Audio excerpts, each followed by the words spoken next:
Hey, ladies and gentlemen. All right, so today we're going to be talking about more of the principles of the singer. Yesterday we talked about the mindset of the artist, what goes into it, being observant, paying attention, knowing yourself, things like that. If you're interested in that video, check it out. It's on my page. So today, like I said, we're going to talk more about the principles, the principalities of a, a great singer. All right, so there's so many factors going into what an artist is doing, a singer is doing, that a listener isn't consciously possibly picking up, unless they study these kind of things. So, you're not just singing, it's charisma that the microphone is picking up. It's, your posture, your attitude, your breath control, your intelligence, your demeanor, all those things, your personality, all that is factoring into what the microphone is actually recording. All right, so I'm just gonna go over a simple little process today, step by step, really quick, overviewing what those principles may be and what you should be paying attention to. The more you're keen on the detail, the better you should be producing your own vocals. All right, so when I say produce vocals, I don't necessarily mean actually recording. I mean your body producing the vocals, the feeling the right correct resonation of your chest or your head voice, depending on where you're singing, what register, your whatever they're called, larynx, soft palate, hard palate, all that stuff. All right, so basically, the first thing is the three P's: pitch, pocket, passion. Pitch is meaning your note, the key of the song, you're singing in the right scale. It's music theory, So if the song is in C major, then you'll be singing all the notes that pertain to C major. C, uh, D, E, F, G, A, B, C. All right. So there's pretty much all the white keys on the scale for that C major. So whether you're singing, you're rapping, you're going to be hitting. If you're doing it correctly, you should be singing in key or rapping in key with the music, especially nowadays with hip hop. It's so melodic. The reason it's melodic is because they're singing in key. Whoa. So basically, you got your pitch. It's how you're holding the note. You're singing the correct notes. It's the frequencies. You're able to control your body to produce a frequency that resonates with the frequency of whatever the other instrumentation is doing. We even if you don't know anything about music theory, you can tell when someone's singing out of key. That is usually when it sounds random, it sounds out of place, it doesn't sound good. Those are all, direct keys that, hey, this person's not singing in scale. All right, so that's pitch. You got pocket. Pocket is basically how you can use the words and sing the notes in a rhythmic way with the music. So, you got the drum beat playing, how you can write your flow of words or how your cadence, all that correlates to the pocket, how you could groove with it. Michael Jackson's a great example of, his ability to flow with the music. Rapping wise, tons of great rappers, good examples from Jay-Z, who's always rapping behind the beat in a sense, to an Eminem type, to even you could go to a Wiz Khalifa, totally different style, but his rhythm is awesome. He has a bunch of different styles. So Lil Wayne, going back to singers. I really like old music, so I listen to more classic rock and all that fun stuff. But even singers of today, the dude from Imagine Dragons, I really like AWOL Nation. I think they have a pretty creative vibe. So and they write very catchy rhythms with their vocals. So check them out.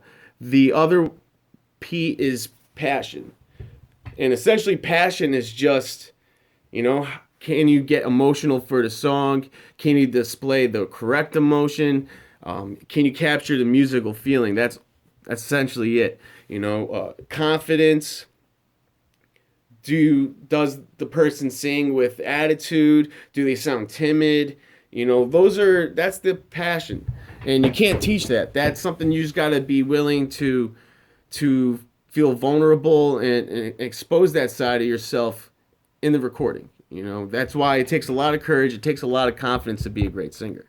And you look at all the best singers, they all have tremendous confidence. All right.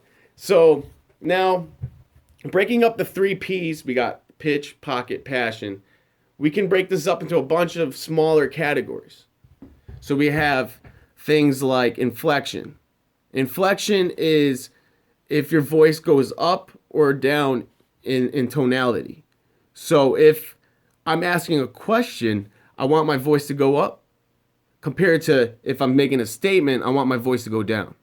It sounds a lot more confident.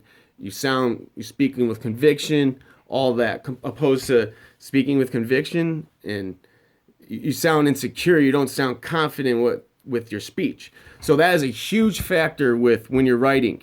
You're even delivering your lyrics or the notes that you have to sing. So when you're singing, you kind of want to keep the vowels, the O's, A's, E's, I's, U's, anything like that. You want to shape them with your tone, with your voice, so that they are corresponding to what you're doing. So if you're saying a statement, then you want the way you end your wording to inflect down. Even if you're going up in the note, you want to keep it round. If your pitch starts sounding a little sharp or it doesn't sound full anymore, that is because you're leaving that register that's producing the right tone, and you probably aren't singing with correct inflection. And that kind of brings me to a really important point. So many people are focused on the effect of singing. Like, what do I have to do to get my voice to sound like this or get my voice to sound like this? And, it's kind of misguided. What really you should be focusing on is what does your body feel like as you're singing or as you're rapping? Because if you feel the correct vibration, the resonance in your chest, if you're speaking with your chest voice or in your head voice, that resonance is telling you that you're singing correctly. So I work with a lot of artists, and I'll ask them, do you feel a vibration in your chest, like a home, like a deep vibration, anything like that? And, if they don't know what I'm talking about, then they probably aren't singing right. So that's an important part. You got to pay attention, like I said in my last video, you got to pay attention to what your body's doing when you're singing. So like I said, if you're singing in your head voice, you would feel a vibration more in the back of your neck. And if you're singing in your chest voice, you feel more of a resonance in your chest. Now, the goal is you want to combine both the head voice with the chest voice.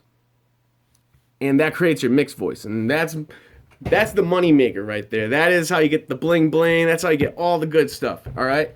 So you combine more of like the treble of your head voice with the bass of your chest voice. And that'll give you this cool mid-range tone. That's your fullness. So when you're say you got your phone and you're recording just to hear yourself and hear the playback, that's what you should be listening for.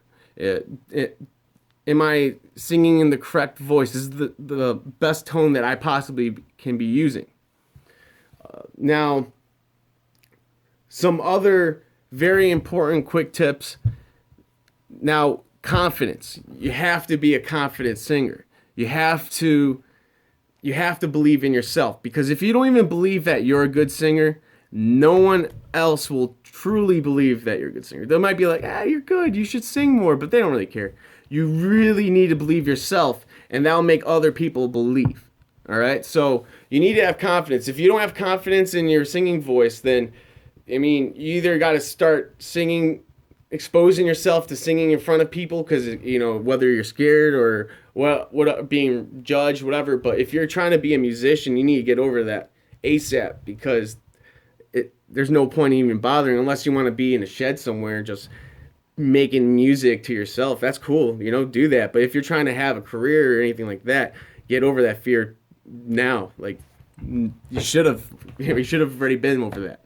So a couple more. I'm kind of running out of time now. We'll go over more later video, but a small tip: smiling. Smiling changes the tonality of your voice. So if I'm talking like this, compared to if I'm talking like this. You could clearly hear that there's a tonality change. One kind of sounds boring and dull, and one sounds brighter.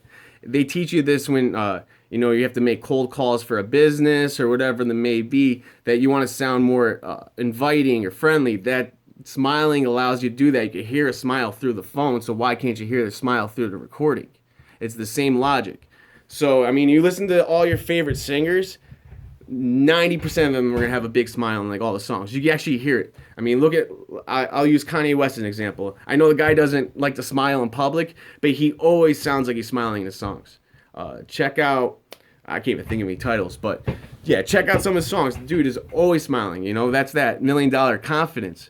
And so that's an important trick. If you think like, oh, that sounds corny, we'll try it out. See if it makes you sound better. Any other ones I go over today?